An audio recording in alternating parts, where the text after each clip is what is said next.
Ever stop to think that what we call illegal drugs today have incredibly deep roots? We use these labels, have strong feelings, but what if our understanding is only scratching the surface of a much longer, much stranger story? That's precisely the vein we're tapping into today. We're immersing ourselves in the initial chapters of illegal drugs, a complete guide to their history, chemistry, use, and abuse by Dr. Paul M. Gahlinger. Our aim isn't really to shock, but, to build a solid foundation of knowledge about these substances. Exactly. This deep dive is about tackling the fundamental questions this guide lays out right from the start. We're exploring the extensive history of psychoactive substances and how the earliest legal frameworks began to take shape. Right. If you're looking to get truly informed without feeling, buried under information, that's our sweet spot. Prepare for some real eye-openers. Chapter 1 immediately throws us into a fascinating dichotomy with its title, Flesh of the Gods, or the Devil's Poison, which, that really frames our exploration of the radically different ways humanity has perceived mind-altering substances across time. Okay, let's unpack this flesh of the gods idea. It seems these plants weren't always viewed with fear, were they? Not at all. The book points out that in some ancient cultures, the very spirit of the plant was seen as something beneficial, even sacred. Yeah, they've found opium poppy in amulets dating back to around 4000 BC. That suggests a very different relationship than we tend to have now. Absolutely. So the key takeaway here isn't just that ancient people used these substances, but that their relationship with them was fundamentally different, one of reverence, not inherent danger. Which completely flips our modern script, doesn't it? It does. And what's fascinating is the contrast with our modern scientific approach. Now, research largely focuses on, dissecting these natural sources into their individual chemical components. Right, breaking them down. Yeah. And this allows us to purify them, making them more potent, and even synthesize entirely new compounds. Think about the implications of that shift in focus from the holistic plant spirit to isolated chemical effects. It's a huge change. Right. And the book includes this really illuminating table. A drug evolves. It starts with the opium poppy dated around 10,000 BC. That's just mind-bogglingly old. Isn't it? 10,000 years. Then we jump to morphine in 1803, heroin in 1874, fentanyl 1953, and then this incredibly potent one, 3-methylfentanyl, China White, from 1979. You see this clear progression, don't you? From the natural source to increasingly refined and powerful chemicals. Yeah, this relentless drive towards potency and purity, which, sometimes is beneficial medically, I get that, but it also dramatically increases the risks associated with these substances, right? Definitely. And this evolution naturally leads us to the concept of controlled substances. In the U.S., as the book clarifies, all illegal drugs are considered psychoactive. Meaning they affect the brain, mood perception. Exactly. They directly affect how the central nervous system works. And the Controlled Substances Act organizes these into 4 main categories: opiates and opioids, which generally mimic the body's natural pain relievers; hallucinogens, which profoundly alter sensory perception; stimulants, which increase central nervous system activity; and depressants, which slow down brain function. So it's an attempt to categorize based on effect, but how do we even begin to name all of these? The naming system sounds incredibly complex. It can be, yeah. The book does a good job of clarifying this. A drug has a very precise chemical name based on its molecular structure. It's often long and unwieldy. Right, like something only a chemist would use. Pretty much. Then there's the generic name, which is shorter, simpler, and importantly, it's non-proprietary. Anyone can use it. Okay, simpler. Then you have brand or trade names, which are trademarked by pharmaceutical companies. Think Tylenol versus acetaminophen. Got it. And then the street names. And then, of course, there are street names, which are informal and can change dramatically depending on the region, the time, the specific group using them. So this layered naming system, it almost feels like a way to control the narrative around these substances. The official names versus the street names can carry really different connotations. That's a very interesting point. It absolutely can. The book gives the example of amphetamine. Right. Chemically, it's phenylisopropylamine. Ralphful. Exactly. The generic name is just amphetamine, but you might know it as Benzedrine or Obitrol. Those are brand names. Okay. But on the street, speed, bennies, pet pills, it's a completely different set of terms, often with very different implications. It's like a whole hidden vocabulary. This complexity, as you said, it must contribute to misunderstandings and maybe even stigma. I think it definitely can. And that brings us to a fundamental question the book tackles. Why are some drugs illegal in the first place? It states there are 178 drugs classified as illegal in the U.S. 178. Wow. That's way more than I would have guessed. I'd wager most people, like me, haven't even heard of the vast majority of those. We're probably right. Many are obscure chemical compounds, maybe only synthesized in a lab briefly. But as the book points out, others like heroin and methamphetamine are, of course, very well known. But it also says some are illegal for reasons that seem less clear-cut? Historical or political factors, maybe. Yes, exactly. Sometimes with surprisingly limited scientific evidence of significant harm, at least compared to others.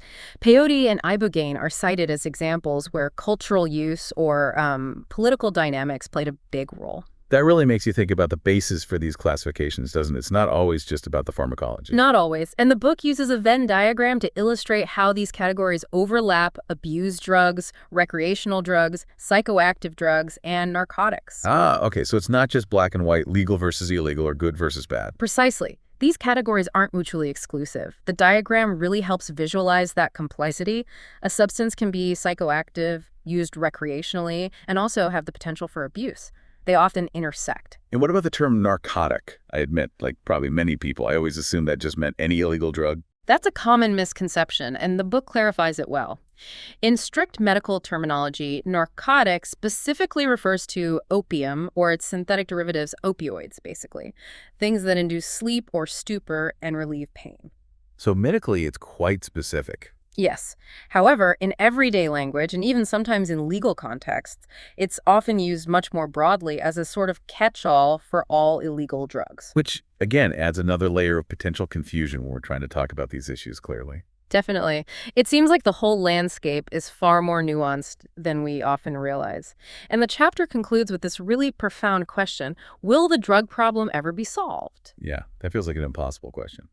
What's the book's perspective? Does it offer an answer? Well, it doesn't offer a simple yes or no. The viewpoint presented is more that the human desire for substances that alter consciousness seems to be a persistent feature across societies and throughout history. It's just there. So if people are always going to seek these experiences, Then the question shifts, right? It's less about total eradication, which seems unlikely, and more about the complex issue of how and to what extent drug use should be controlled or managed. control versus eradication, that's a key distinction. And the book briefly touches on the different approaches, like the public health perspective, which frames drug use as a health concern needing treatment and prevention, versus a purely criminal justice approach focused on punishment and personal failing. It definitely reframes the entire conversation away from just stopping drugs. And then they hit you with this incredible statistic right at the end of the chapter. The 4,000 plants. Yes. Over 4,000 plants yield psychoactive substances, and around 60 of them have been in continuous use for millennia. It's staggering, isn't it? It really underscores this incredibly long, deep, and complex relationship humans have had with these substances. Absolutely. Which provides a vital historical backdrop as we move into the second chapter titled The Long, Strange History of Psychoactive Drugs. Exactly. This chapter truly takes us on that journey, diving into humanity's enduring connection with these substances, starting with one of the oldest known. Opium. The pleasures of poppy juice. Right from the start, the book emphasizes that the recorded history of psychoactive substances largely begins with the opiates, tracing it back to Mesopotamia around 4000 BC. That's just an astonishingly long time. It really is. And it wasn't an isolated thing. Ancient Egyptian texts from around 1552 BC, like the Ebers Papyrus, also mention opium. So it was known across different major civilizations early on. Yes, and even Homer, in the Odyssey around 800 BC, refers to its properties. It was clearly a significant substance in these ancient societies, valued primarily for its pain-relieving and other medicinal properties, sleep inducement, calming effects. Okay, so how did they even prepare it back then? Was it complicated? The book explains it's derived from the milky fluid, the latex, that oozes from the unripe seed pod of the poppy plant. Ah, the bulb itself. Right. This latex would be carefully collected, often then air-dried or maybe gently heated, forming this sticky, gummy substance. That's raw opium. And they'd just eat it. Or it could be consumed in various ways: chewed, dissolved in liquids like wine or water, or even burned and the fumes inhaled, though eating or drinking was likely most common initially. Okay. Fast forward quite a bit, many centuries, and we encounter Paracelsus around 1524. The book highlights his opium tincture called laudanum. That seems to have been a really pivotal development. Oh, absolutely. Laudanum was basically opium dissolved in alcohol, often with various spices or aromatics added. And it became incredibly popular throughout Europe. Hugely popular. Used for everything. Pretty much. It was a go-to remedy for a vast spectrum of ailments, pain relief, inducing sleep, suppressing coughs, treating diarrhea, calming nerves, you name it. Its widespread availability and general acceptance made it a common household medicine for centuries. Which kind of inevitably led to what the book terms the first drug problem in the mid-19th century. It's quite striking to think that concerns about opium abuse and addiction were being raised back then, sometimes even compared to concerns about tobacco use. It is striking. They even mentioned that Benjamin Franklin reportedly used opium, probably laudanum, to manage his gout. It was just normal. So as these opium-based medicines became more common, So did the awareness, gradually, of the potential for dependence and harm. The publication of Thomas de Quincey's Confessions of an English Opium Eater in 1821 was a major moment. oh yes, I've heard that. It played a significant role in bringing the personal experience of opium use, and importantly, addiction, into the broader public consciousness. It wasn't just a medical substance anymore. It was becoming part of a social narrative, a cautionary tale for some. And then the way people used opium also started to shift, didn't it, Right. with the introduction of the opium pipe. Yes, the opium pipe was introduced to Europe and Asia around the 16th century. Over time, the design was refined, longer pipes, eventually incorporating water pipes, hookahs, And smoking it changed the effect. drastically. Smoking opium results in a much faster and more intense onset of effects compared to eating or drinking it. This likely contributed to different patterns of use and, well, potentially a higher risk of developing dependence more quickly for some individuals. Right, the speed of delivery to the brain. And this seems to set the stage for that incredibly significant and, frankly, devastating period. The Opium Wars in China. The book goes into that next. It does, and it's a truly dark chapter in global history. The Opium Wars, mainly in the mid-19th century, were fundamentally driven by trade, specifically the British East India Company pushing opium grown in India into China. Against the wishes of the Chinese government. Absolutely. The Chinese government repeatedly tried to ban the import and sale of opium because of the massive social problems, widespread addiction, economic drain, societal disruption. These efforts to stop the trade ultimately led to military conflicts with Britain. The First Opium War, 1839 to 42. Exactly. It's sobering to think about the human cost behind these trade dynamics. This wasn't just about balancing trade deficits. It had devastating social consequences for millions in China. It's almost unimaginable, the scale of addiction described and the turmoil it caused. Yeah. And then, in this almost bizarre historical twist, the Bayer Company starts marketing heroin in 1898 as a medicine. Yes. It's quite shocking in hindsight. Initially, heroin diacetylmorphine was presented as a powerful new medicine, even promoted as a non-addictive alternative to morphine. Non-addictive, seriously. Seriously, and even suggested as a cure for morphine addiction, ironically. It was also marketed as a cough suppressant, superior to codeine, and found its way into numerous over-the-counter patent medicines, often with very misleading claims. Wow. And of course, tragically, the claims of it being non-addictive were completely false. Moderately false. It led to widespread addiction issues very quickly, adding another layer to the growing concerns about narcotics. Which brings us to the addiction alarms starting to ring louder in the U.S. The book discusses the growing concerns, particularly focused on Chinese immigrants in California during the Gold Rush era, starting in the 1850s. Opium dens became this focal point. That's a crucial point. The association of opium smoking, specifically with Chinese immigrants, fueled a great deal of xenophobia and led to discriminatory local ordinances and eventually federal laws. It was heavily racialized. So fear and prejudice play a big role alongside genuine health concerns. Definitely. This period also saw a general increase in concern about addictions stemming from those widely available narcotic-containing patent medicines we mentioned. Anyone could buy them. Right, the laudanum and heroin cough syrups. Exactly. This growing unease contributed to the formation of groups like the Anti-Saloon League in 1893. While their main target became alcohol prohibition, they were part of a broader movement concerned with mood-altering substances. And the fact that children were becoming addicted to these readily accessible narcotic concoctions was a huge public health concern, understandably. It paints a picture of substances becoming increasingly potent, accessible, and then intertwined with social fears and prejudices. Okay, so from opium, the chapter pivots to marijuana, the ancient herb, And again, an astonishingly long history. Absolutely. Its documented use stretches back just as far, if not further in some ways. The earliest records the book points to are in India's Vedas, dating between 2000 and 1400 BC. And how was it viewed there? It was revered, actually, considered a sacred plant with benefits for both physical health and mental well-being, particularly noted for relieving anxiety. It was known as bang, and sometimes described in texts as food of the gods. That tells you something about its status. Food of the gods. Very different from modern connotations in many places. Yeah. And its use wasn't just confined to India, right? No, the book details its use in ancient China, too, around 2737 BC, for a variety of medicinal purposes, as recorded in the Pen Sao Ching, one of the earliest pharmacopoeias. It really shows how widespread its use was across Asia and Africa, eventually reaching Europe by around the 5th century BC. It's interesting how perceptions varied, too. The book mentions it being seen as a feminine drug in ancient China. Yes, apparently due to its perceived softening and comforting qualities.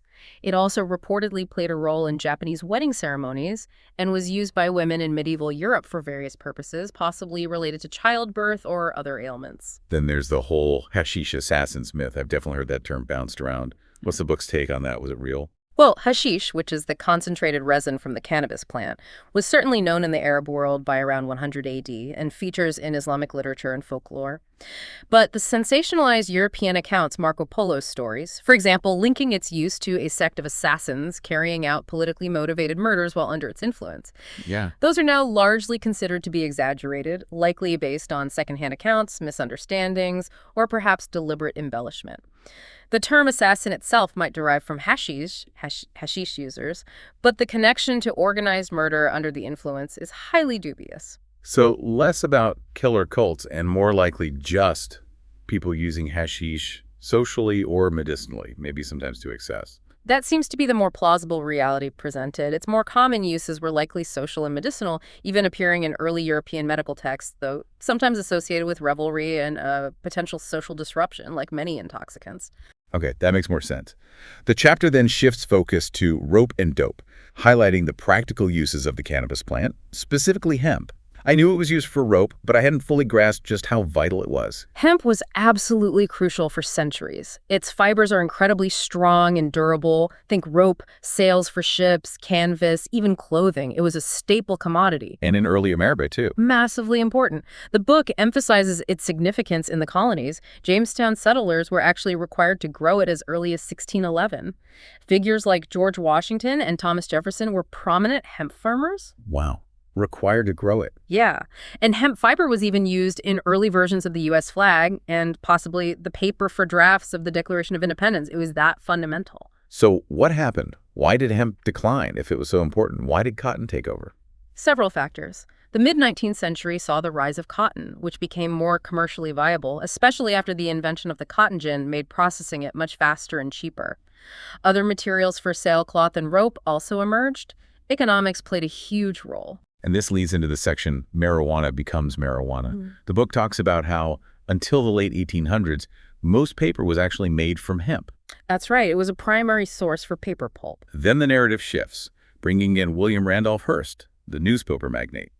The book mentions the theory and stresses it's a theory that Hearst, having interest in timber for wood pulp paper, launched a negative campaign against marijuana, using the Spanish spelling, to deliberately undermine the competing hemp industry. It's certainly a widely discussed and quite controversial historical argument. It suggests that economic motives and media power dramatically shaped public perception, associating the plant's psychoactive properties with marginalized groups, particularly Mexican immigrants, and fueling the prohibition movement. It's a compelling narrative, whether fully provable or not. And then the book loops back to marijuana as medicine, reminding us of its long history there. Yes, it really underscores that despite the later demonization, its therapeutic applications were recognized for centuries. It traces medicinal uses back to Roman times, Dioscorides around 70 AD. And it wasn't just ancient history. It continued being used as medicine through the 18th and 19th centuries. Absolutely. The book notes there were over 100 medical publications discussing marijuana's uses between 1839 and 1900 alone for things like pain, muscle spasms, appetite stimulation, a wide range of conditions. It really highlights the dramatic shift in legal status and societal perception over a relatively short period in the 20th century.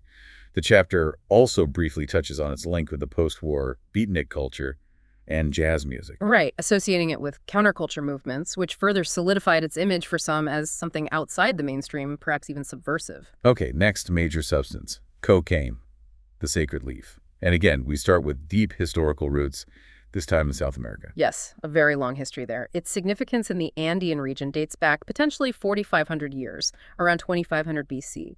The Inca civilization, particularly, held coca's leaves, the source of cocaine, as sacred. Sacred. How so? They used coca leaves in important religious rituals. But also, practically, chewing the leaves helped them endure harsh conditions, suppress hunger and fatigue, especially at high altitudes in the Andes. It was vital for work and survival. So a crucial part of their culture and daily lives, not just something recreational.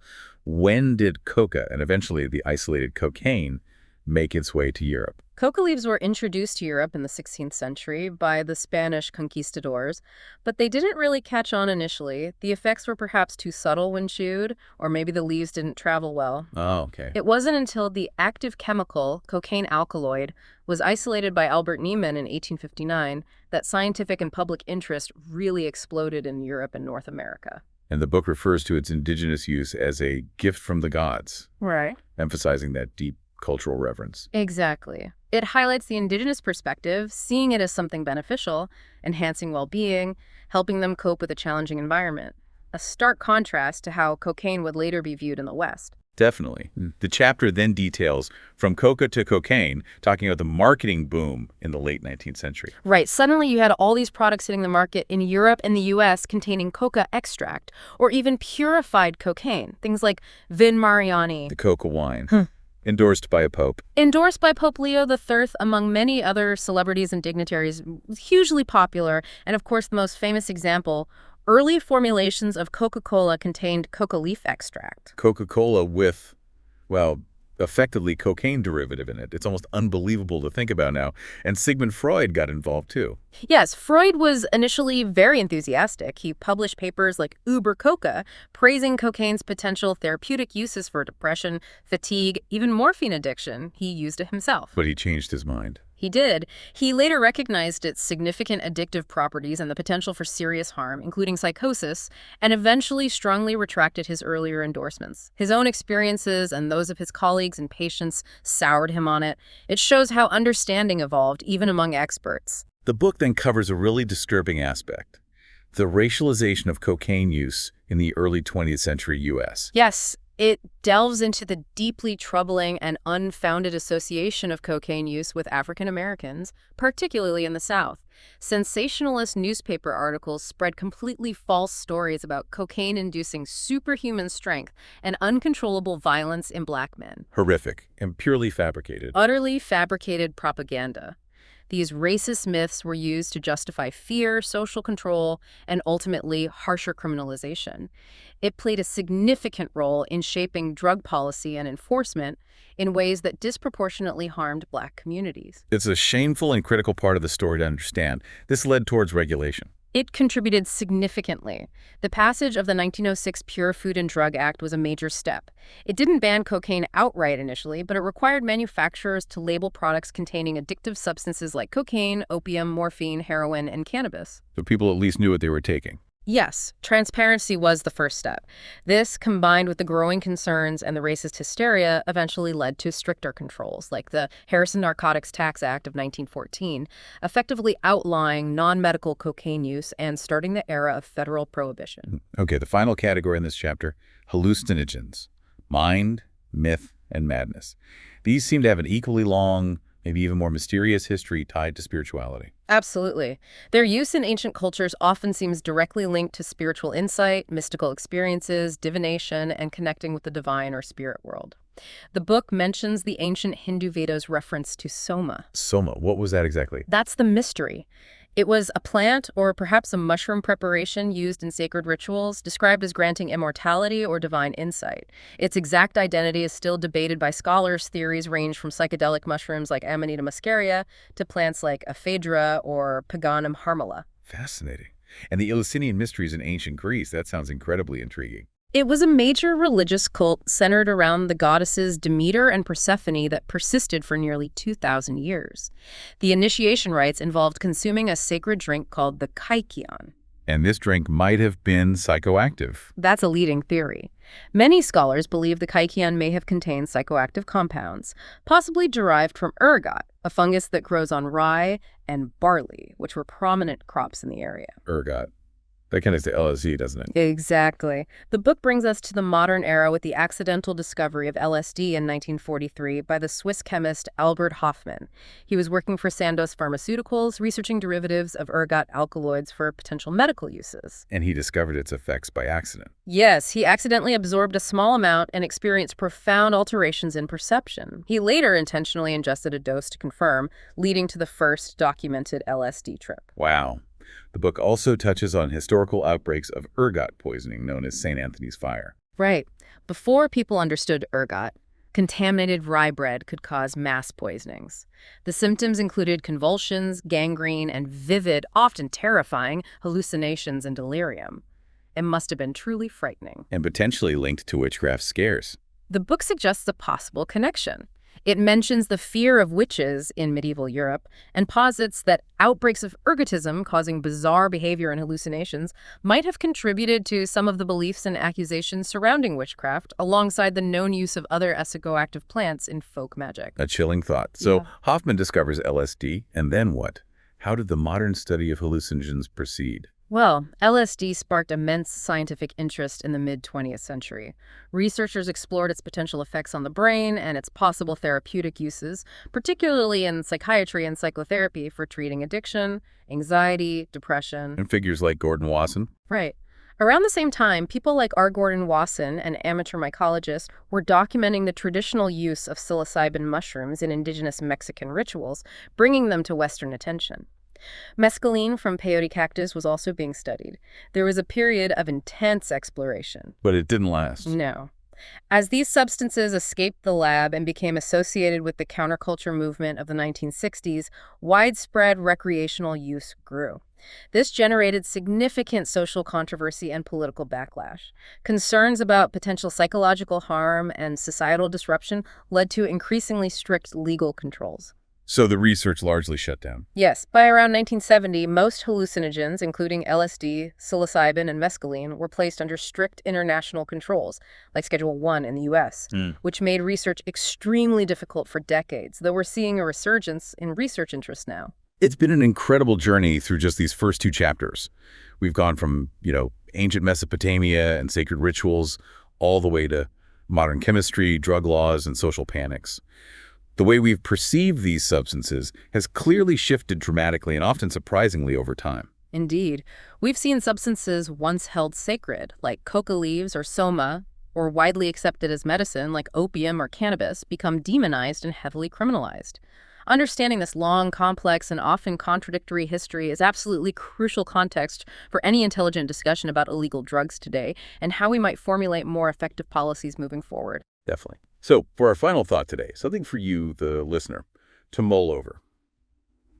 Considering this vast and often strange history we've just explored, what fundamental human desires or needs do you think might underlie this persistent interest in mind-altering substances across all these cultures throughout all this time? And maybe how might understanding those underlying drivers help us develop more effective, perhaps more compassionate, and certainly more nuanced approaches to drug-related issues in our own time? It's worth thinking about the diverse perspectives and the rich historical tapestry we've only just begun to unravel.